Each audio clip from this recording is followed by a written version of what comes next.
What's happening, everybody? Thanks for tuning in to episode 251 of the Crash Bang Boom podcast, where we have today's guest in Luc Hess of Coilguns, and formerly The Ocean, where he played on the records Heliocentric, Anthropocentric, and Pelagial.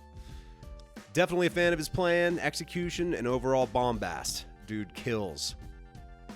Luc and I get into some of the early Ocean tours, the recording of said Ocean records, as well as isolating themselves like cavemen for the Coilguns recording, and a whole lot more.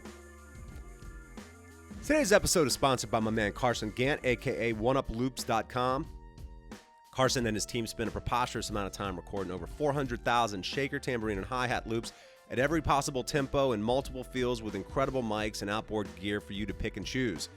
It's organized for you to find exactly what you need with just a few clicks, and everything feels and sounds incredible. You can sign up for free to check it out and gain full access to all 400,000 loops starting at $5.99 a month. No download limits, whatever you want, whenever you want. New loops, one-shots, and drum breaks are being added weekly.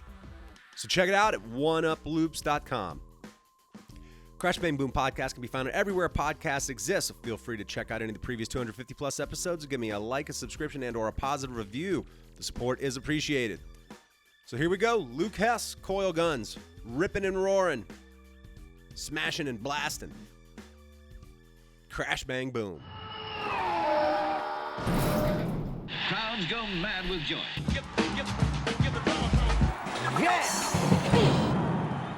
All right, I'm here with Luc Hess, all the way from Switzerland, playing with Coilguns. I, of course, know you from some time ago when you were playing with The Ocean and my band Family. We played some shows together. Big fan of your playing. Dig what you've done with both of the aforementioned bands. But, man, how you been? What's been going on? It's good to see you, dude. Yeah, good to see you too, man. Really honored to be for having me in your show. That's nice. Yeah, man. I've been pretty good. I guess, we're all coping with this pandemic stuff more or less as good as we can. Like, same for us. We've been actually very, very creative. We wrote a lot of new stuff, like especially Coilguns. We really decided to write a new record and take the time to do this. So I've been playing in different projects and just like trying to, I guess, survive like in these long months without shows and without seeing friends, and like music industry and business being a little dying, and it was pretty scary, but I mean, here we are, and it starts to look a little bit better again, so I guess it's been all right. Nice, man. And as far as Coilguns, are y'all looking to go into the studio and record some of this new material, or is that process already started? Yeah, no, we're still like, we wrote a bunch of songs now, and actually about 11 or 12.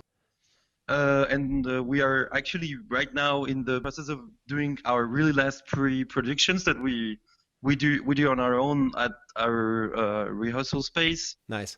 And we plan to actually record this sometimes next, I don't know, April or May probably, but we don't really know where now and with whom and which studio. So yeah, now we're just focusing on just like finishing the shape of the songs and everything at our own rehearsal room here in Switzerland. Right. And correct me if I'm wrong, one of those records, maybe the last one or so, I think I was reading something about it. Did y'all go in not having written anything, which would be the inverse of what you're talking about now, and sort of writing the record as you went within your studio time, basically?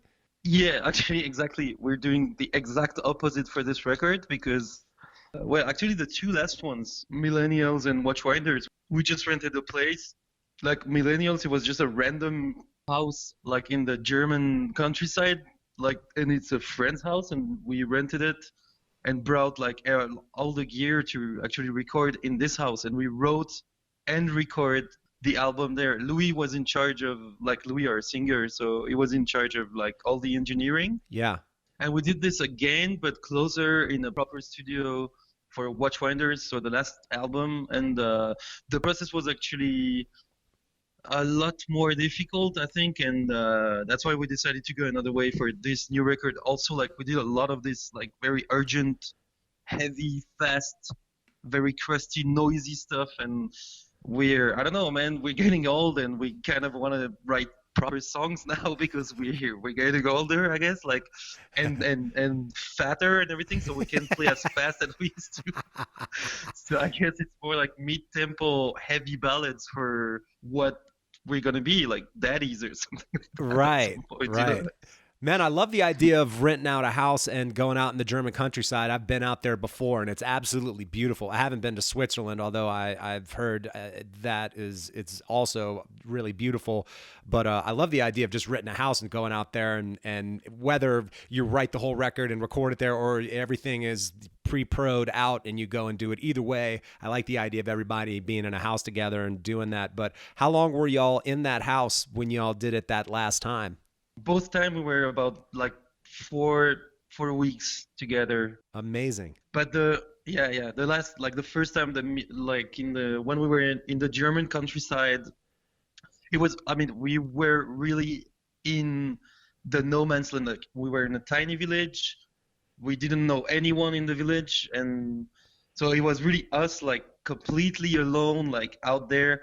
And the last time we did it, it was much closer to home, so we could, like, now and then just go out and see some friends, families, go to a birthday party or whatever. So it was more difficult somehow, but we were a lot closer to civilization, if I can call it this way. But it's a great process, and it's like Coilguns, we loved, working like in this kind of like urgency mood, like all the time, because when we started the band, we were like all three of us. I mean, now we're 4 people, but when we started, it was just Louis, Jonah, and me. Mm-hmm.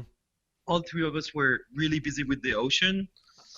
Coilguns' agenda always really depended on the ocean agenda. So whenever we had time in between tours, or in between whatever we were doing with the ocean, we would run to the rehearsal room, write some riffs, write some songs, and just tour again with Coilguns in between ocean tours. So, damn.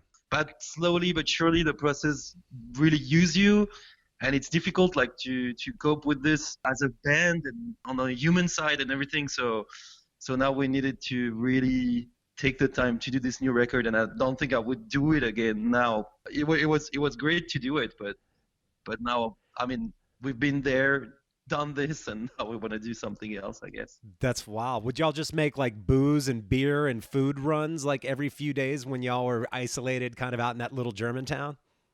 Yeah, totally. Like, actually, there was one supermarket, and we would buy just beers and stuff. Like, we would cook on our own, and so we tried just to keep like all the expenses as low as possible, of course, so so we would just go, and like whoever, like, when I was done with drums, I would obviously cook more, like, and just prepare the food and the meals for the other ones, like I mean, Jonah recording guitars while Louis was taping it, like, I mean, engineering it. And we took about, I think, and I'm not lying, and this is disgusting, but I think we took about 2 showers each through this month. Like, really? God damn. Yeah. No, man. Like, I don't know if I should say that, but it was like the friend who was renting us the house. Actually, his neighbor, he was really friendly, and he was bringing us like food and stuff sometimes, and weed or whatever. And he would take us, like, one night. It was like, oh, there's this band, like, friends of ours, this band called Heads. I don't know if you've heard of them. They're an amazing band, German band, and they were playing like somewhere around the village, like in another town, and they took us out for this show.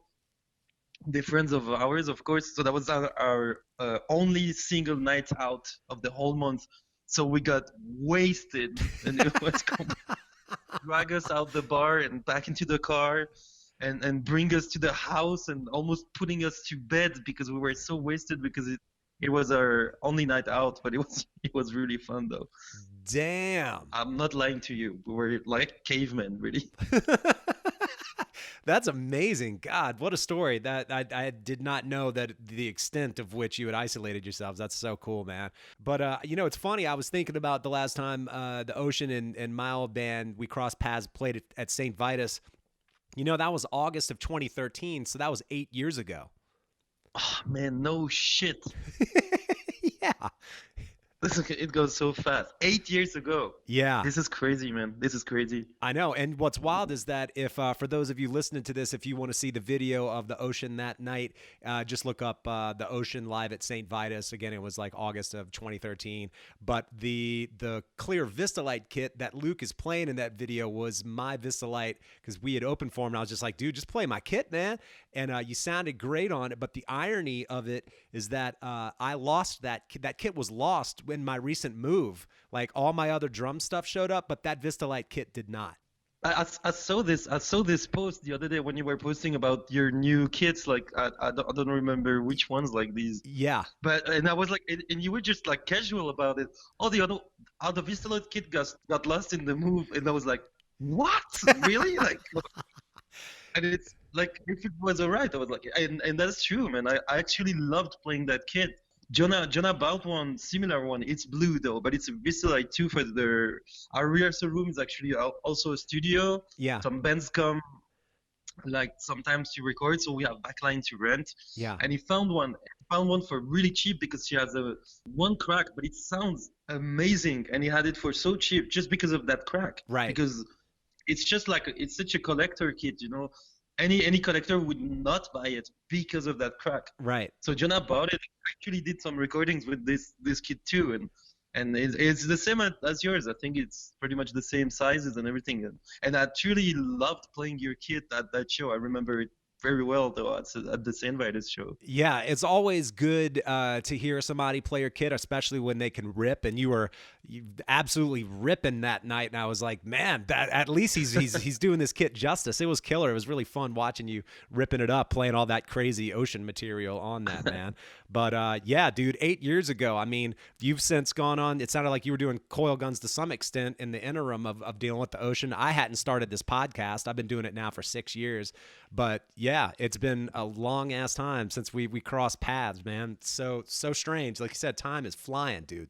I know, and it is, and actually we actually never seen each other again. Like it was the only time. Then I know we've always like exchanged on the internet and blah blah, talking about gear and stuff and hello and blah blah, and I'm playing this band and I have this drum kit or something, you know, or your record is cool or whatever. I like your band, but that's true. Yeah, that's actually first time we talk again, I guess, like face to face. Totally, man. But going back to like the heliocentric, anthropocentric, and pelagial. There it is. All three really crazy records. I was turned on to the ocean because of the guys in my band at the time. And I was struck by your playing. And again, it was great to actually see you physically playing all that stuff. So proggy, so many parts, so many odd time signatures, all kinds of crazy stuff that you were playing back then, man. And I was just curious about, with like heliocentric and anthropocentric, both of those records were released in 2010. Was that all one marathon recording session that was released on two different records? Yeah, more or less. We actually, if I remember correctly, we actually did two recording sessions for the drums. I think just like Robin wrote a bunch of songs, and that's what he does for this band. Actually, I don't know how it works now, but like back then every single previous musician of the band, and there were a lot, trust me, before us. They would just play the parts. Like Robin would just write the songs from like in their entirety, you know, like and everything, and they would just like musicians would just perform them on the records. We joined the band and we saw definitely an opportunity to tour and everything and actually get into this world, and so we started just like playing his songs, and like obviously we wanted to write songs for the band too, because Jonah was writing a lot of songs with his other bands, and it was part of what we are, you know. We're not just like mercenaries, you know. I mean, we want to write music, so we took a big step in this band and kind of shake things a little bit and said we want to actually write songs on this record. We don't want to just play the songs that are written for the band. So yeah, we did these. There was like a lot of songs written by Robin. So we already did like a recording session here in La Chaux-de-Fonds, where I live, where I'm calling you from. Yeah. Studio Mécanique, and then we added a lot more songs that we wrote and that Robin had more ideas and everything. So we wrote a bunch of new songs. And so we did another session for the recording of this song. So it was actually 2 sessions. They were fairly close together, and that's it. Yeah, that's why I figured like it finished on 2 different records, Right. but we're all almost like recorded at the same time actually. That's a lot of material, man. I mean, was that not challenging to sort of interject what your style was and sort of the complexity of the songs and the length of the songs with all the parts and, like I said, the kind of odd time signatures, transitions, and all that? I mean, and then you got to go into the studio and nail it all. I mean, were those not some tough recording sessions? Well, it's always been easy to me, so to say, to play drums. Like since I'm a kid, I've always wanted to do so. So I've always, like, without being like academic or anything, I would always push my boundaries like as much as I could all the time. So when I joined the Ocean, we were playing so many live shows that I was playing all the time, like all the time. Yeah. So I was really well trained at some point. And Robin would always write like drum parts on the computer to show me like where it was going, and I would change a lot of things. But I have to say, I didn't feel like it was a tough recording sessions or whatever, or I was really just like in the mood to just produce and prove what I was worth and everything, So it was actually all very healthy and everything, and Robin was trusting me enough to be my own boss of what I really wanted to play, So yeah. So I could really come up with my creative skills and everything to make the songs, I guess, sound how they do sound now. But no, it wasn't really tough. Actually, it was a lot of fun, and I actually did, like, we rented the studio for, I don't remember, maybe 9 days for the first time, and we were done in like 5 days because I was so on fire. I would fucking just, I would just like pile up songs after songs, and I couldn't do this anymore, I think. But I was so on fire, and I just wanted to play. Like, that was the very first time for me. I was just waking up in the morning and going to the studio and playing the whole day, and I was like, this is my dream life right now, So Totally. And I guess I had already the necessary skills to play these odd time signatures because I was listening to a lot of chaotic music and hardcore. So I wasn't really afraid of that, Like, I could always find my way to find like to know where I am in the song and create parts. It didn't really feel tough or whatever. It was fun. It was actually a lot of fun. Yeah. It's funny that you say you're on fire because, I mean, again, going back to the show that we played with y'all, one thing that I took from you, I've always enjoyed drummers that when playing heavy music kind of have a little bit of a punk rock bombast and they're playing and/or just that sort of execution, attitude, etc. And I thought you really had that. So I was like, I got to admit that you've been a bit of an influence on me whenever I've been playing in sort of heavier projects. I kind of think about some of the stuff that you did within that band and even through Coilguns and everything. So it's interesting from being a sort of a fan of your playing throughout all those records and everything, and then seeing you live. Even just that one time, I was like making mental notes about shit. But even at that time, I mean, 3 years later, after we're talking about those first couple of records you did with them, you were still, when I saw you, still on fire. So I remember talking to you afterwards and being like, dude, who'd you study with? Because I just assumed you were like straight out of some crazy like Switzerland like music conservatory and like been studying and doing it. And you were like, no, I'm pretty much self-taught. And I was like, fuck you, man. Come on. What are you talking about? I had drum teachers, but nothing, as I said, nothing academic. I have no titles from any school or whatsoever. Yeah. So considering that you kind of fell into the Ocean gig pretty seamlessly and were pretty comfortable playing all that stuff, despite how complex it could be at times, what were some of the drummers that you and/or bands that you might have been into leading up to that you feel maybe prepped you to be able to step into that world? Okay, so I did play like I did play also like a lot of jazz with some friends that were already playing crazy time signatures and stuff like that. So we were all deep into, of course, this band, the Dillinger Escape Of Plan, course. back when I was younger. But I guess when I joined the Ocean, that was a moment actually where I wasn't playing a lot of metal music anymore. I was already moving kind of away from that. Like I was playing in a post-rock band and like more like classic, more funky, not really tasty, but like funky, crazy time signatures bands. Uh-huh. And I was a little moving away from like metal music. Mhm. So when I joined the Ocean, it put me right back in my metal drumming seat somehow. Right. And I've never been a big metal fan, but I've always been like, for example, like a massive Dave Grohl fan. And most of the drummer that inspired me, I want to say there were a lot. Like I don't even know all of their names, but like they were most of the time people I would share the stage with.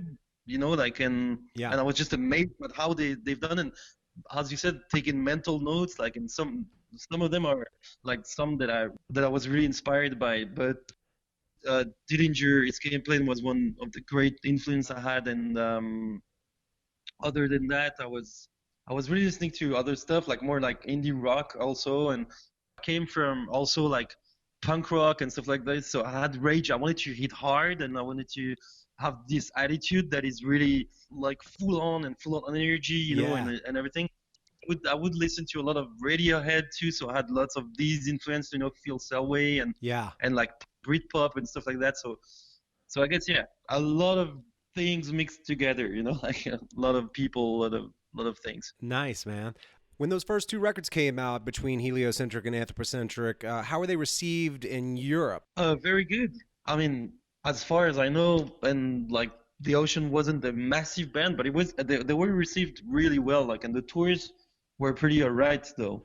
And it's funny because we were touring a lot with like much heavier band, but somehow we would fit in because, as you said, like on stage we weren't really joking. Like it was more like a punk show than a prog metal show, Right. really per se. But yeah, and I personally had like a lot of drummers like writing to me and being like same thing, like what did you study and everything, and I was just saying didn't really, I'm just playing like my buddies, they give me songs and I play on them. That's basically how I study. That's what I do, and that's actually what I do. And people were reacting really well to these records, and the tours were going well. It wasn't massive, but I mean we were touring and playing decent shows and playing decent festivals. So Yeah. I guess it was pretty good. And when y'all came to the States, was it pretty well received as well? Because I know y'all toured on the first two, and then that's when I hooked up with y'all after you'd put out Pelagial. But I know y'all did a good bit of at least two pretty good sized tours in the States, right? Yeah. Actually, when I joined the band in 2008, we did a pretty big tour, but it was just like it was pretty small shows, and we would like share the stage with different bands. Depend on which area of the country we were touring. So we shared the stage with bands such as Kailesa or Intronaut on the West Coast, Yeah. or Withered, or bands like this. So they were all different shows, but pretty much the same size as the ones we were used to play in Europe. Yeah. And second time we came back was that was a really good. It was a B market tour. I think like there weren't any major cities really, Mm-hmm. but the package was pretty good for us. It was us opening, and then Job for a Cowboy, and the headliners were Between the Bird and Me. And I think they were a crowd that would be easily attracted by the Ocean's Uh-huh. music. For sure. And like the Job for a Cowboys dude, they would also find like something cool with our shows because they were pretty wild and pretty heavy Mm-hmm. at the same time. So we had this tour was really good, and we played packed venues like 600 to maybe 1200 every night. So this tour was really good too. And the tour when we met in 2013, if I'm not wrong, was the Summer Slaughter tour. So this show was actually an off show from the festival. You're right. Yeah. That's true. So this was like this summer slaughter. I didn't enjoy much. I mean, it was fun. There were a lot of people on tour. It was fun, but like the shows where we only got like 25 minutes stage in the middle of this like crazy technical prog death band, which I'm not into at all. Like Right. it wasn't really rock and roll, you know. It's like it was like it was very scholarish, except for a few of them. Well, Dillinger, Escape Plan were headlining, and there was a few like pretty cool bands, but it was my favorite. But actually, this show where we met, like that was an off show, and that was probably one of the best of the tour for me, actually. Right. Yeah. Yeah, man. That definitely a good one. Well, when Pelagial came out, did y'all like isolate out in the country somewhere as well and rent a place, or did you? What was the recording with Pelagial once y'all did that? Yeah, we did like Pelagial. We tracked the drums. It was the same guy. It was this guy, Julien Feldman, Mhm. who's from my area too, and he has this studio called Studio Mécanique, Mm-hmm. where we recorded the two previous, like the Centrix ones. Yeah. And for this one, we really wanted to have a bigger room to have a nicer drum sound. So Yeah. we actually did a venue, like it's called Bikini Test here in La Chaux-de-Fonds, and it's a really good venue, and it's actually, I don't know, like 300 to 400 cap, but it's all wooden, like it's an old mill, so it just sounds really good. Yeah. We put like way too many mics to tape a drum kit. Like it was ridiculous. Like I would be on stage, and we would put, you have the biggest room sound possible. We even put like at the far end of the venue there was a like a stairway, and downstairs there were toilets where we actually put the mics in also, like, so we had the biggest room, like. Amazing. So that's where we recorded the drums, yeah, for Pelagio. One of the reasons why I asked, because I mean, I thought the drums sounded great on those other two, but in particular Pelagial, I thought the drums sounded killer, and there's definitely some room vibes in there. So I was just kind of curious about that. But that's interesting that it kind of confirms what I felt about the drum sound, which is that it sounds badass on that record. Yeah, definitely. It was definitely much bigger. Like we went from just the bigger room of the studio for the Centrix, which was already a pretty big room, also with like lots of wood and everything. So Yeah. it was a really nice sounding room. Yeah. And there was a grand piano too in this room. So we put mics in the grand piano and just a brick on the sustain pedal, you know, like stuff like that. Awesome. But the venue was definitely a step up in terms of room, like massively a step up. Right. Definitely, yeah. Well, I didn't know that you were doing sort of coil guns in between tours with the Ocean. It's crazy how busy you must have been. But I like the sort of more punk rock, noise rock side of coil guns. You know, where I might hear maybe a little bit of Locust and or like Drive Like Jehu, some of that sort of early noise rock, kind of punk rock vibes. But did that present any sort of challenges in sort of getting into that mindset, or did you sort of fall into that as well pretty easily?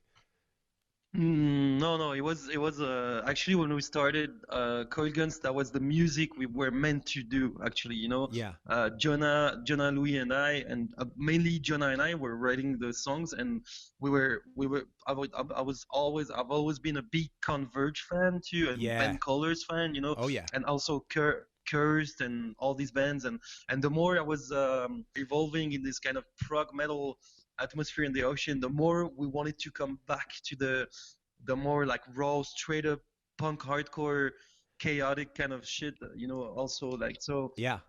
so for us it was actually natural that we started this band that was ours 100%, with us that would live at the same place and everything, you know, in Switzerland. So we just naturally started this one. But yeah, definitely I'd say Converge and also Breach and Botch and Oh yeah. all this scene was like something I was getting into more and more and more, and that was part of my life, and that's really the music I wanted to play. That was the most accurate expression of drumming to me, of heavy drumming, was in the scene way more than progressive metal or would ever be, actually. Right. Right.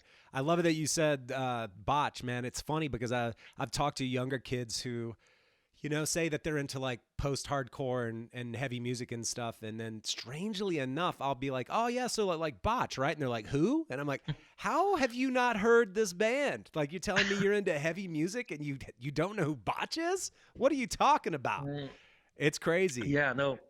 It's between We Are the Romans and Anthology of Dead Ends. You're not talking about an extensive discography necessarily, but just between that full length and that EP, those alone are some of the most badass heavy music that I've ever heard. And it's funny, man, from like a chemistry standpoint in that band, it was really interesting too, because the drummer had a fairly straightforward kind of almost herky-jerky sort of spacey style, but then you had like these pummeling riffs, you had all of the phrasing from the vocalists and everything, and then all this killer bass tone.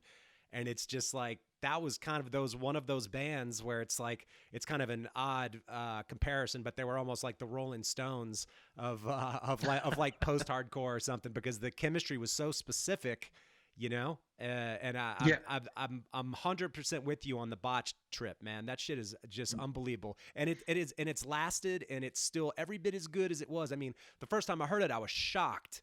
I was like, I didn't quite know. The only comparison I had was because of some of the weird chords. It reminded me of some of the early Voivod stuff with those kind of weird jazzy chords interjected in it. But it was so heavier, and just I was baffled by it. Similar to when I heard Dillinger, but I saw Dillinger the first time. They opened for Mr. Bungle, so I knew nothing of Dillinger when I saw him, and that was a shock to see Chris Pennie playing. And that was like, all right, I don't know what that is. I had no clue. Yeah, same for me actually. I've never seen Botch, unfortunately though. But to be completely honest with you, like I think Botch was like an amazing band.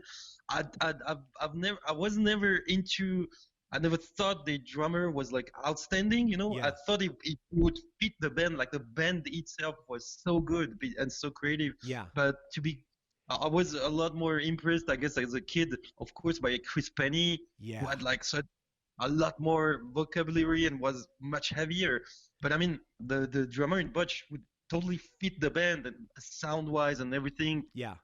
I was never completely blown away, but definitely when you said like, I mean, Brian Cook on bass and this vocalist, man, I mean, and like the phrasing and everything, like, and I've always been a big hip hop fan too, and I could definitely relate. Like listening to this, I was like, man, this is so good. Like this vocalist is so good. Yeah. And sometimes like.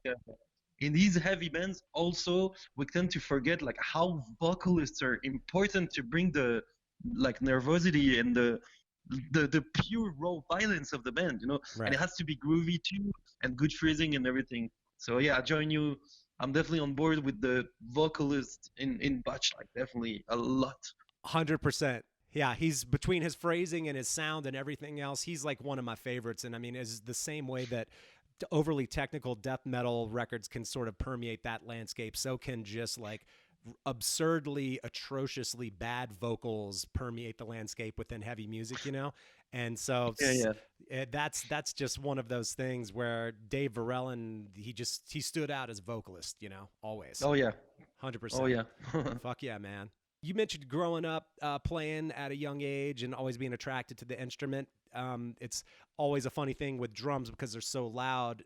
So I don't know. Did you have a basement where you could not totally drive your parents completely insane, or was it just in your bedroom? It was actually when I started, like I started really early to want to play drums, and I would listen only to my parents' music. And when I started, like I guess I had like bongos that people would give me because they had this somewhere, so they would give me this. And so and I don't know, I tried to assemble drum kits with whatever I could find in the house, like, and obviously pen leads and stuff like that as cymbals and just putting them. So at first when I started actually taking lessons for 2 years, I didn't have a drum kit because my parents were like, okay, maybe for your birthday, instead of asking for toys, you ask for money, and when you have money you buy a drum kit. So we know you want to play drums. Well, they were pretty freaking right, actually. So after 2 years of just gathering money, I had like about 200 something bucks to buy a Thunder drum kit. And so at first I had it in my room, and then since I was lucky enough to grow up in in a fairly comfy situation. We had a house, so I could actually have a bit of space in the basement, and I could set it up there. So my parents weren't getting crazy. Then, like as soon as I started hanging out, like high school or something, with other people that wanted to play music with me, we started renting rehearsal rooms, which is at least in my hometown something we could do fairly easily for not a too expensive price too. So Awesome. then it just all started like this. Yeah. It's crazy. So what age were you when you got that first kit then? 8 or 9, maybe Wow. 10. I'm not exactly sure. Yeah, something like that. Gotcha. Maybe 10 actually. Yeah. Yeah. Yeah. I think you're like a decade younger. You're in your mid 30s? Yeah, I'm 37 now. Okay. Yeah, gotcha. So you've been at it for about 20 years. 30. Even more, like 30. 30. Yeah. Drummer math. Oh shit. Whoops. Yeah, man. Crazy. Well, what's coming up with Coilguns? Are y'all putting anything out soon, or what's happening on that end?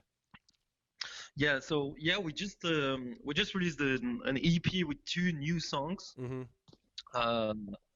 And it's been out since I don't remember. I don't know these things. I'm just playing drums, but Yeah. it's been out fairly recently, and it's alright. It looks a lot like what we're gonna try to release for the next record. So actually, next record should be out. I mean, we don't really want to put any new record out if we can't actually tour once it got released.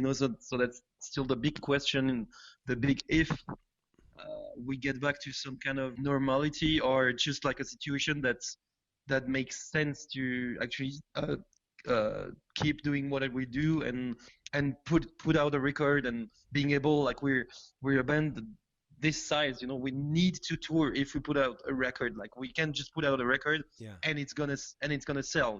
We have to actually go on the road and sell the shit out of it. Like, right. I mean, like a lot of bands our size. So I hope next year though. I hope next year is gonna work.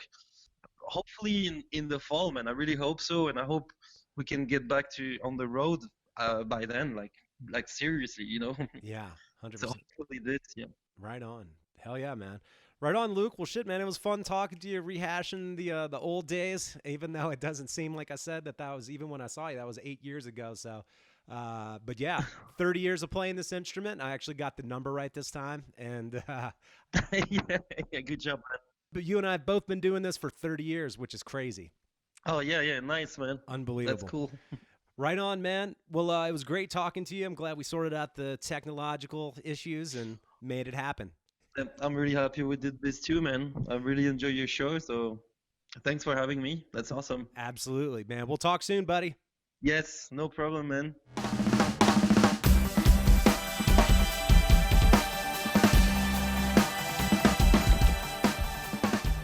Yes, indeed. Thanks for tuning in, and thanks to Luc for kicking it for an episode. Always good to catch up with the homies. In the meantime, tune back in, and I'll keep cranking them out. Catch y'all on the next one. Crash, bang, boom.